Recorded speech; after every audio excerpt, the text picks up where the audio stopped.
베드로전서 1장 13절에서 25절 말씀이야. 예수님의 수제자였던 베드로 할아버지가 쓴 편지를 읽어볼 거야. 베드로 할아버지는 힘든 시간을 보내고 있는 흩어진 믿음의 친구들에게 마음을 단단히 먹고 정신을 똑바로 차리세요 하고 씩씩하게 말씀하셨어. 우리가 세상에서 살아갈 때 가장 중요한 것은 예전에 하나님을 몰랐을 때 부리던 나쁜 욕심을 다 버리고 하나님이 거룩하신 것처럼 여러분도 모든 행동에서 거룩한 사람이 되는 것이란다. 우리가 얼마나 엄청난 사랑을 받고 구원받았는지 알아? 우리가 죄악된 생활에서 구출된 것은 시간이 지나면 색이 변하고 없어질 은이나 금으로 돈을 내고 산 게 아니야. 오직 세상에서 가장 깨끗하고 점도 흠도 없는 어린 양 같으신 예수 그리스도의 보배로운 피라는 우주에서 제일 비싼 값을 치르고 우리를 사주셨어. 이렇게 엄청난 사랑으로 영혼이 깨끗해졌으니 우리는 이제 가짜로 친한 척하는 게 아니라 진짜 순수한 마음으로 친구들을 뜨겁게 사랑해야 해. 우리는 썩어 없어질 씨앗이 아니라 영원히 살아있는 하나님의 말씀이라는 썩지 않을 씨앗으로 다시 태어났거든. 세상 사람들의 인기나 자랑거리는 금방 시들어버리는 들판의 풀과 꽃 같지만 우리를 살린 주님의 말씀은 영원히 남아있단다.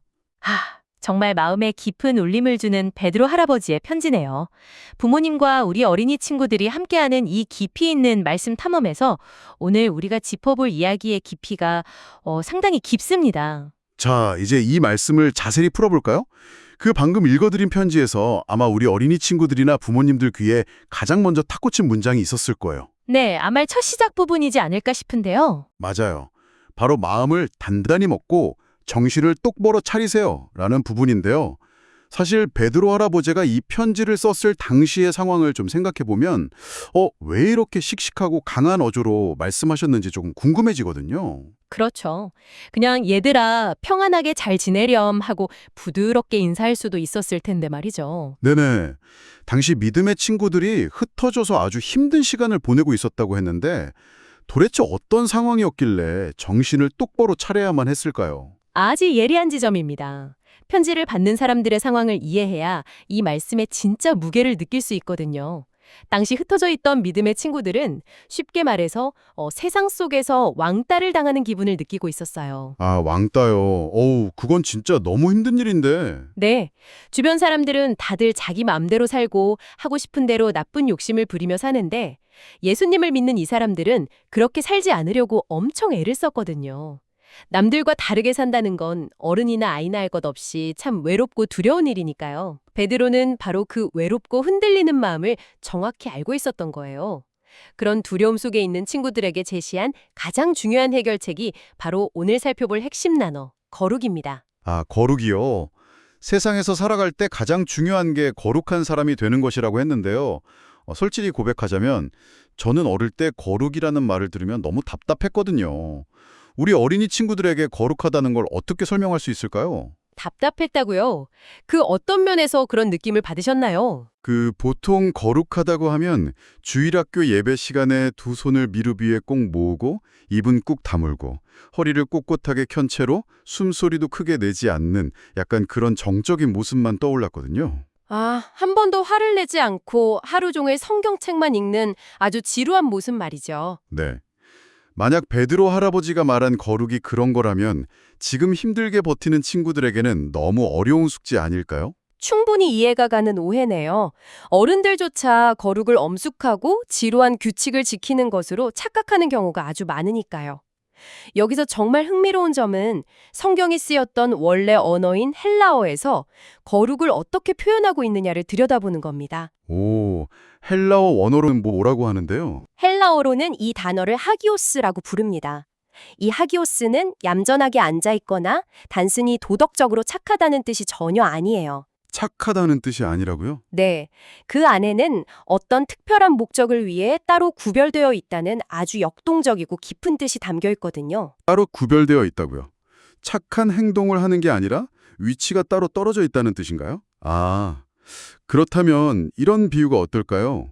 우리 어린이 친구들 집 주방에 가보면 찬장에 컵이 아주 많잖아요. 네, 평범한 유리컵도 있고 머그잔도 있죠. 네네. 사은품으로 받은 플라스틱 컵도 수십 개가 섞여 있고요. 그런데 그 수많은 컵들 중에서 엄마 아빠가 딱 하나, 우리 아이 손에 쏙 들어가고 절대로 깨지지 않는 가장 예쁜 컵을 고르는 거예요. 아, 아이 전용 컵을 따로 고르듯이요. 그렇죠. 그리고 이건 우리 집 왕자님, 공주님만 쓰는 특별한 컵이야 하고 다른 일반 컵들과 섞이지 않게 찬장 한 탄을 비워서 따로 빼놓는 거죠. 바로 그렇게 평범한 것들 사이에서 특별한 목적을 위해 따로 떼어놓은 상태. 그게 바로 하기오스라는 거군요. 와, 거룩이라는 게 그렇게 특별하게 구별되었다는 뜻이라니 정말 좋네요. 하나님은 우리를 콕 집어 구별해 주시다니 정말 세심하신 분이군요. 네, 그 비유가 하기오스의 핵심을 아주 정확히 짚어냈습니다. 한번 생각해 보세요. 그 컵이 찬장에 있는 다른 컵들보다 스스로 무언가를 대단히 노력했기 때문에 특별해진 걸까요? 아니죠. 컵이 스스로 나는 오늘부터 거룩해질 테야 하고 결심한 건 아니니까요. 바로 그겁니다. 컵 자체가 금으로 만들어졌다거나 보석이 박혀 있어서가 아니라 부모님이 우리 아이를 위한 것으로 선택하고 구별했기 때문에 그 순간부터 다른 컵들과는 완전히 다른 가치를 지니게 된 거예요.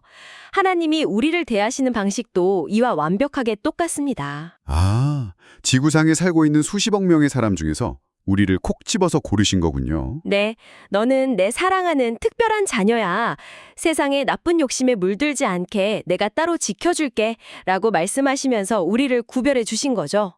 그게 바로 우리가 하기오스 된 존재라는 놀라운 선언입니다. 와, 내가 무언가를 아주 잘해서나 다른 친구들보다 훨씬 똑똑해서 구별하신 게 아니었네요. 그저 나를 너무나 사랑하셔서 나라는 존재 자체를 특별한 자녀로 따로 떼어놓으셨다니 정말 가슴이 벅차오릅니다. 이렇게 생각하니까 거룩이라는 단어가 답답한 감옥이 아니라 가장 안전하고 튼튼한 울타리처럼 느껴져요. 맞습니다. 그래서 이 하기오스의 정체성을 아는 아이는 세상 속에서 외롭거나 흔들릴 때 두려워하지 않게 돼요.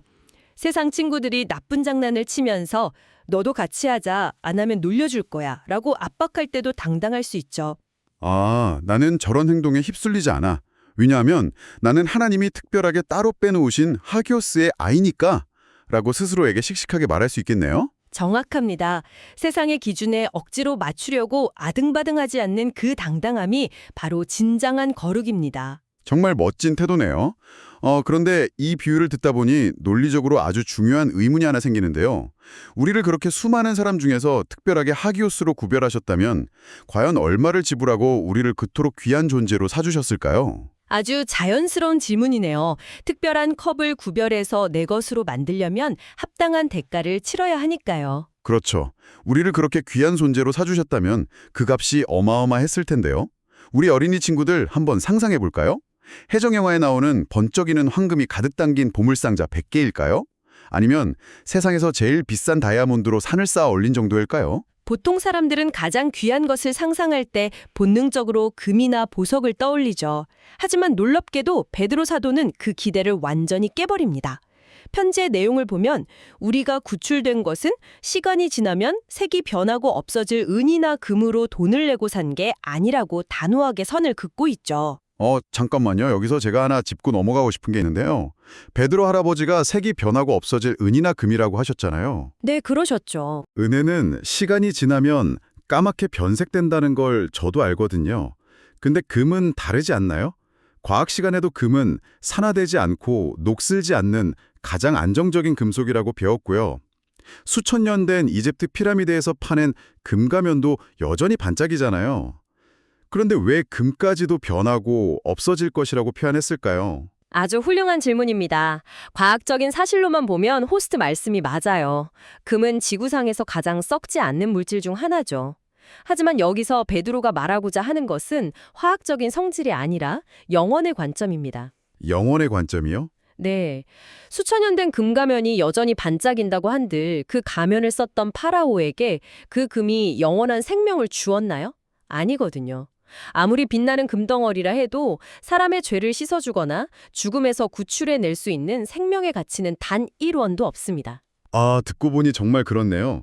영원한 생명을 사는데 유통기한이 있는 이 세상에 돈을 쓸 수는 없다는 거군요. 아무리 금덩어리라도 천국에는 가져갈 수 없는 한낱 돌멩이에 불과하니까요. 바로 그겁니다. 하나님이 우리를 구하기 위해 지불해야 했던 값은 언젠가 이 세상이 끝날 때 결국 다 타버릴 광물 조각들로는 결코 치를 수 없는 어마어마한 것이었죠. 그래서 베드로가 도대체 무엇으로 값을 치렀는가에 대한 답으로 내놓은 것이 19절에 나오는 보배로운 피입니다. 아, 세상에서 가장 깨끗하고 점도 흠도 없는 어린 양 같으신 예수 그리스도의 피 말이죠. 네, 이 보배로운이라는 단어도 헬라어 원어를 살펴보면 그 의미가 기가 막힙니다. 티미오스라는 단어를 쓰거든요. 티미오스요? 와, 뭔가 이름부터가 범접할 수 없는 어마어마한 능력을 가진 보석 같은 느낌이 드는데요. 그 마블 영화에 나오는 인피니티 스톤의 진짜 이름 같기도 하고요. 하하, 인피니티 스톤보다 훨씬 더 압도적이고 강력하죠. 티미오스는 단순히 마트에서 파는 물건 중 제일 비싸다는 뜻이 아닙니다. 사람의 머리나 계산기로는 감히 그 가치를 측량할 수 없을 만큼 너무나도 존귀해서 함부로 가격표조차 붙일 수 없는 절대적인 가치를 의미하거든요. 아, 금이나 다이아몬드는 무게를 달아서 1억, 10억하고 가격표를 붙일 수 있잖아요? 그렇죠. 하지만 나를 살리고 구별된 하기오스의 자녀로 만들기 위해 흘리신 예수님의 피, 이 티미오스는 온 우주를 다 합친 것보다 더 무겁고 거대한 가치인 겁니다. 와, 온 우주를 다 주고도 바꿀 수 없는 세상에서 가장 소중하고 영원한 보물이라니 정말 경이롭습니다. 우리 어린이 친구들이 엄마랑 마트에 가서 물건을 사고 나면 영수증을 받잖아요. 1,000원짜리 초콜릿을 사면 1,000원이라고 찍히고 5만 원짜리 장난감을 사면 5만 원이라고 찍히죠. 네, 가치가 명확하게 숫자로 찍혀 나오죠. 그런데 하나님이 우리를 사시고 받은 영수증을 들여다보면 거기에 뭐라고 적혀 있는 걸까요? 예수 그리스도의 보배로운 피, 티미오스, 지불 완료 이렇게 찍혀 있는 거잖아요. 내가 얼마나 대단하고 엄청난 존재인지 이 티미오스 영수증 하나면 다 설명이 되네요. 맞습니다. 우리가 살아가면서 스스로가 초라하게 느껴질 때, 친구들 사이에서 나만 뒤처지는 것 같을 때 꺼내보아야 할 것이 바로 그 티미오스 영수증입니다. 내가 우주 전체의 가치보다 더 비싼 값으로 구원받은 존귀한 존재라는 걸 아는 사람은 금방 사라져버릴 세상의 얄팍한 기준에 더 이상 목매지 않게 되거든요. 아, 여기서부터 편지의 뒷부분이 하나로 쫙 연결되네요. 베드로 할아버지가 편지 끝부분에서 세상 사람들의 인기나 자랑거리는 금방 시들어버리는 들판의 풀과 꽃 같다고 하셨잖아요. 그렇다면 이 모든 의미를 알게 된 우리는 오늘부터 어떻게 살아야 할까요? 솔직히 어린이 친구들 마음을 대변하자면 유치원이나 학교에 갔을 때 이 시들어버리는 풀과 꽃이 진짜 엄청나게 커 보이거든요. 아이들의 시선에서는 충분히 그럴 수 있죠.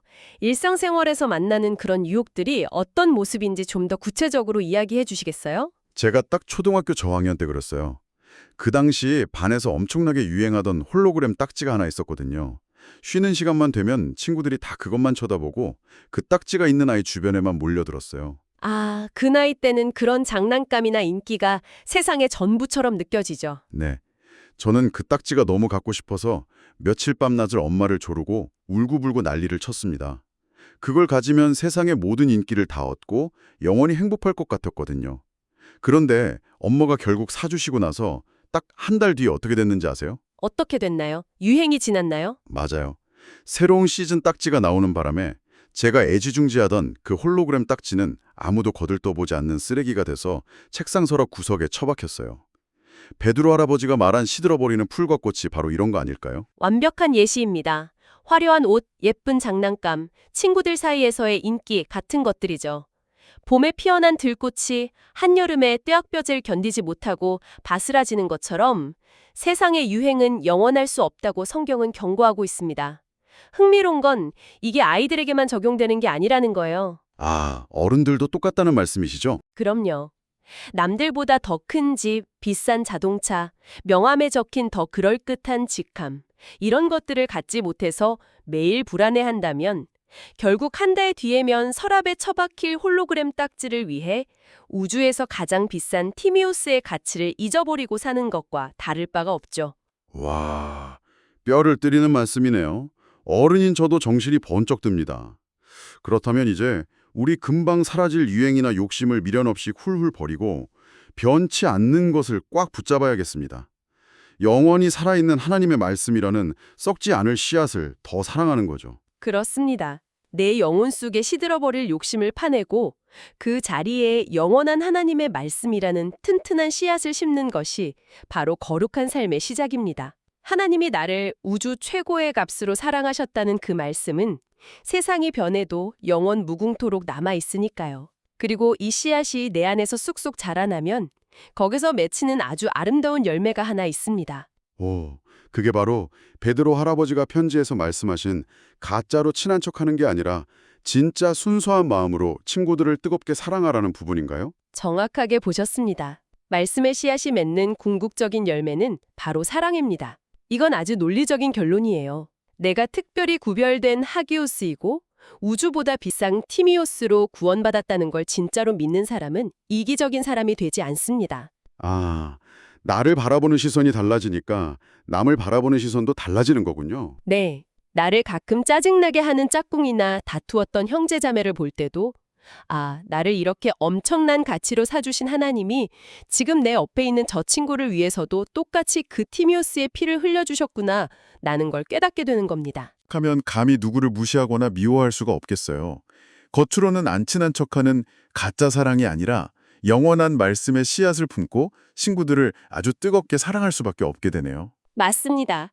그래서 영원한 가치를 아는 사람은 영원한 방식으로 주변을 사랑하게 되는 거죠. 오늘 이 깊이 있는 말씀 탐험을 통해서 우리 마음이 얼마나 단단하고 든든해졌는지 모릅니다. 매일 아침 거울을 보며 나는 예수님의 피, 그 티미오스의 값으로 구원받은 거룩한 하기오스의 아이다 라고 씩씩하게 선포하고 주변을 뜨겁게 사랑해야겠어요. 자, 여러분은 오늘 이 말씀을 듣고 무엇을 결심했나요?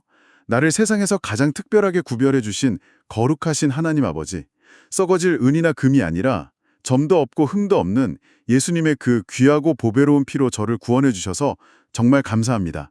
우리 조이가 세상의 풀과 꽃처럼 금방 사라져버릴 것들에 욕심을 내지 않게 도와주세요. 나를 거룩하게 부르신 하나님의 성품을 닮아서 조이도 매일매일 나쁜 생각을 버리고 깨끗하고 거룩한 하기오스 아이로 자라나게 해주세요. 우리 마음속에 영원히 살아 숨쉬는 하나님의 말씀이라는 튼튼한 씨앗이 쑥쑥 자라나서 유치원과 학교에서 만나는 친구들을 진심으로 뜨겁게 사랑하게 도와주세요. 세상에서 가장 귀한 보물이 되시는 예수님의 이름으로 기도합니다. 아멘. 우리 조이, 오늘은 나는 우주에서 제일 비싼 예수님의 피로 씻음받은 으뜸 보물이다 라고 거울을 보며 씩씩하게 외쳐보는 반짝반짝 거룩한 하루를 보내렴.